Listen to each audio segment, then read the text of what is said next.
Assalamualaikum warahmatullahi wabarakatuh. Berjumpa kembali dengan Bu Siti Yahriyah dalam materi Al-Quran kelas 8. Kali ini saya akan menyampaikan materi tentang mad iwad. Sebelum masuk ke materi mad iwad, kita ingat 5 pengingat penting untuk belajar yang seru dan produktif. Yang pertama adalah bersikap jujur, bertanggung jawab, saling menghargai, ramah, sopan, dan saling peduli. Dan yang kelima adalah menyimak materi yang akan Bu Riza sampaikan dengan baik.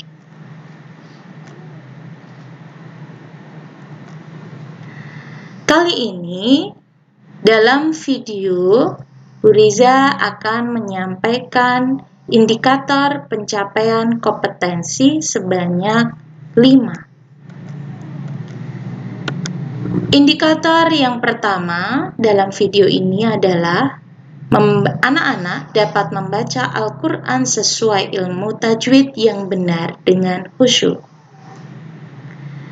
Yang kedua, setelah ini anak-anak akan terbiasa membaca Al-Quran dengan teliti sesuai dengan tajwidnya.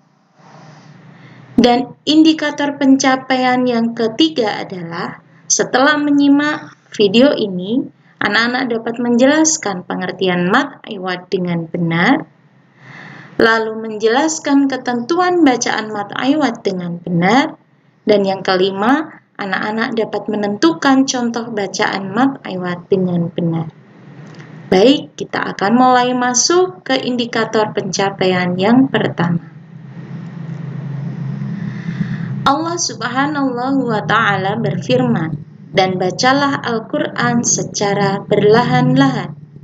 Maksudnya adalah bacalah Al-Quran dengan khusyuk.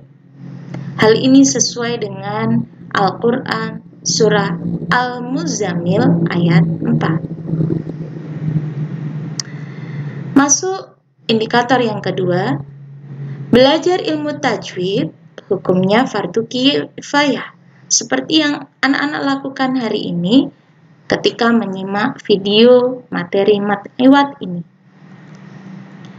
Kemudian membaca Al-Quran dengan baik sesuai dengan ilmu tajwid, hukumnya adalah fardu ain.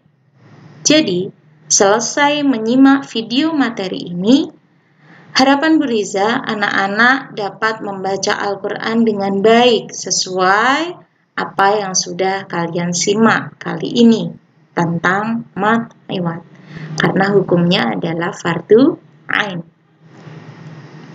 Masuk indikator yang ketiga tentang pengertian mad iwad.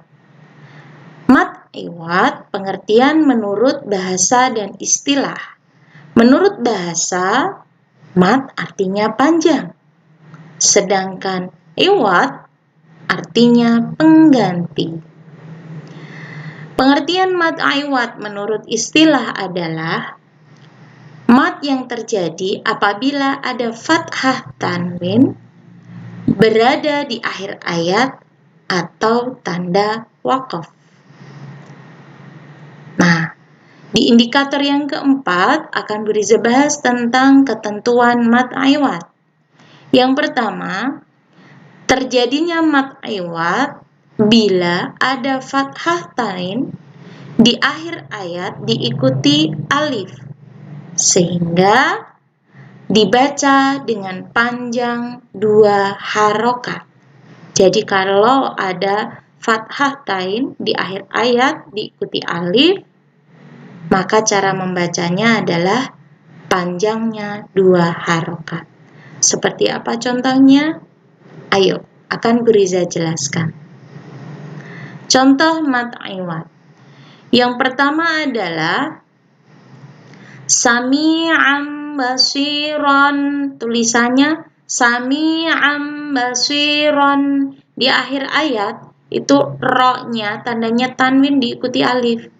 Bacanya bukan sami'an basiron, tetapi cara membacanya adalah sami'an basiro, 2 harokat.